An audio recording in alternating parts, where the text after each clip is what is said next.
what you drive। तुम वो नहीं हो जो तुम चलाते हो, तुम वो हो जो तुम बनाते हो। सच्चाई जो चौंका देगी। 80% मिलियनेयर यूज्ड कार चलाते हैं। एवरेज मिलियनेयर अपनी टोटल वेल्थ का 1% से भी कम खर्च करता है गाड़ी पर। यानी जिनके पास 10 करोड़ की नेटवर्थ है वो 8 से 10 लाख की भरोसेमंद कार चलाते हैं। Why? क्यों ऐसा करते हैं मिलियनेयर्स? क्योंकि वो जानते हैं car is not an asset, it's a depreciating liability. गाड़ी एक ऐसी चीज है जिसकी कीमत हर साल गिरती है और मेंटेनेंस बढ़ती है। हर बार जब आप कोई लग्जरी कार लेते हो वो आपकी इनकम नहीं बढ़ाती, वो आपकी फ्रीडम नहीं बढ़ाती, वो आपकी फाइनेंशियल स्लेवरी बढ़ा देती है। ऑथर थॉमस जे स्टैनली ने पाया, the people who drive expensive cars are rarely the people who can truly afford them. असल में जो लोग नेटवर्थ में स्ट्रैंग होते हैं वो फ्लैशी चीजों में पैसा बर्बाद नहीं करते। एक बार एक करोड़पति से पूछा गया, आपके पास इतना पैसा है फिर भी आप टोयोटा चलाते हैं? उसने जवाब दिया, क्योंकि ये मुझे हर जगह सेफली पहुंचा देती है और मेरे पैसे मेरे पोर्टफोलियो में बढ़ते रहते हैं। Lesson 5, want to raise wealthy kids, give them freedom not money. अपने बच्चों को अमीर बनाना है तो उन्हें आजादी दो, पैसा नहीं। माता पिता जो बड़े बच्चों को पैसा देते रहते हैं वे अक्सर उनकी आर्थिक स्वतंत्रता को नष्ट कर देते हैं। मतलब अगर आप अपने बच्चों को हर बार पैसा देकर उनकी मदद कर रहे हैं तो आप उन्हें मजबूत नहीं बना रहे, आप उन्हें निर्भर और कमजोर बना रहे हो। हर बार जब कोई माता पिता कहते हैं, बेटा मैं हूं ना, तुझे चिंता करने की जरूरत नहीं, पैसा नहीं है मैं दे दूंगा, शादी करनी है मैं लोन चुका दूंगा, घर लेना है मैं डाउन पेमेंट कर देता हूँ, तो वो शॉर्ट टर्म कंफर्ट तो दे देते हैं लेकिन लॉन्ग टर्म डैमेज कर देते हैं। Powerful truth. लेखकों ने पाया कि जिन बच्चों को बड़े होने के बाद लगातार फाइनेंशियल हेल्प दी जाती रही वो ज्यादातर केसेस में कम नेटवर्थ वाले निकले, जबकि जिन बच्चों को अर्ली फाइनेंशियल रिस्पॉन्सिबिलिटी दी गई उन्होंने ज्यादा वेल्थ क्रिएट की और जिंदगी के लिए जिम्मेदार बने। विनय और रोहान दोनों के पिता अमीर थे, दोनों को अच्छा बचपन मिला लेकिन एडल्टहुड में रास्ता अलग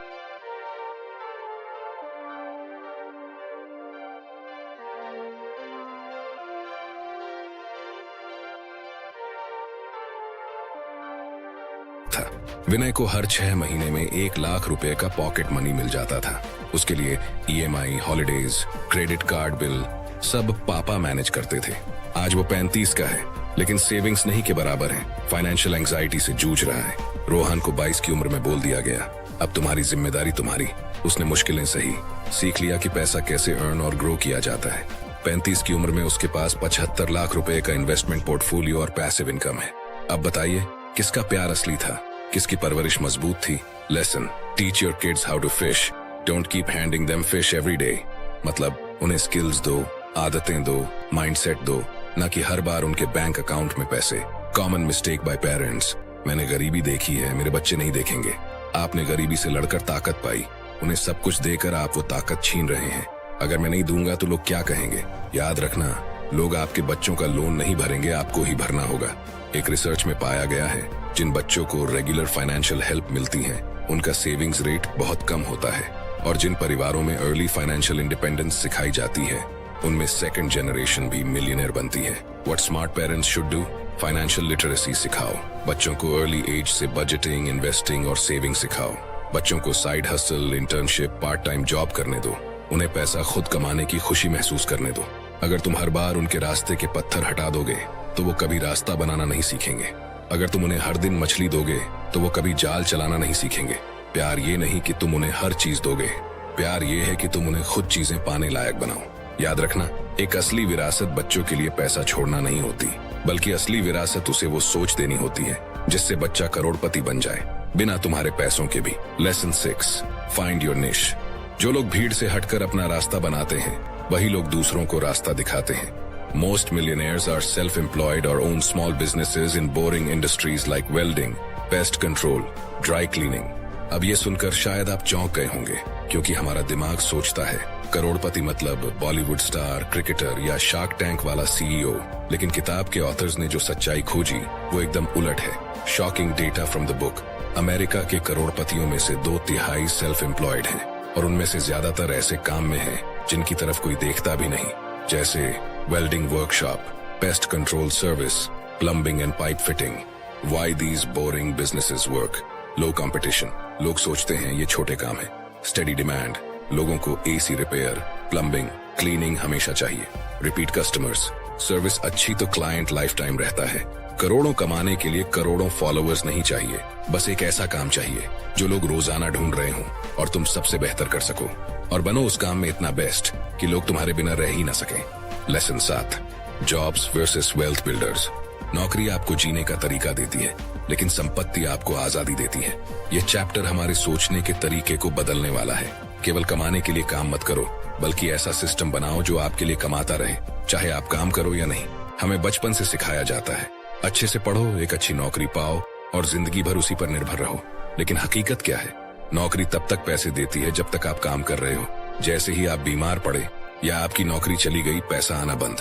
और दिक्कत यह है, जितनी अच्छी सैलरी उतनी बड़ी लाइफस्टाइल, महंगी कार, बड़ा घर, EMI का बोझ। असली संपत्ति बनाने के लिए कुछ बचता ही नहीं। इंसान पूरी जिंदगी एक सुरक्षा के भ्रम में जीता है, लेकिन एक मंदी, एक बीमारी, एक नौकरी जाना और सब बिखर सकता है। संपत्ति निर्माता क्या अलग करते हैं? संपत्ति निर्माता सिर्फ सैलरी के पीछे नहीं भागते, वो ऐसे एसेट्स बनाते हैं जो उनके लिए पैसे कमाते हैं। वे ये करते हैं: 8, बिजनेस बनाते हैं, सिर्फ किसी और के लिए काम नहीं करते।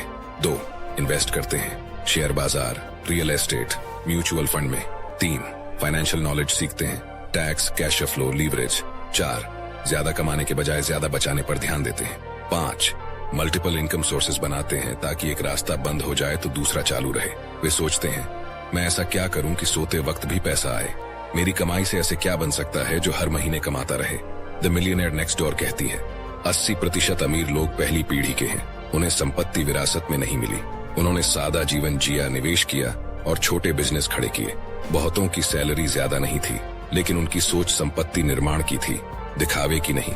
अंतिम संदेश: नौकरी बुरी नहीं है, लेकिन सिर्फ नौकरी पर निर्भर रहना खतरनाक है। अपनी नौकरी का इस्तेमाल करो अपनी आजादी को फंड करने के लिए, लाइफस्टाइल को नहीं। अपनी सैलरी को निवेश का बीज बनाओ। अपने साथ साथ ऐसे एसेट्स बनाओ जो हर महीने पैसे लाएं।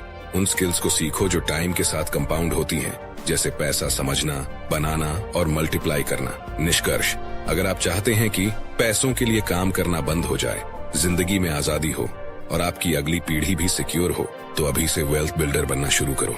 कमाना शुरू किया है, बहुत अच्छा, अब बनाना शुरू करो। Be the millionaire next door, the one no one expects but everyone respects. तो दोस्तों, ये थे कुछ जरूरी पॉइंट्स इस कमाल की किताब से, द मिलियनेयर नेक्स्ट डोर, जो आपकी सोच और फाइनेंशियल जिंदगी दोनों बदल सकती है।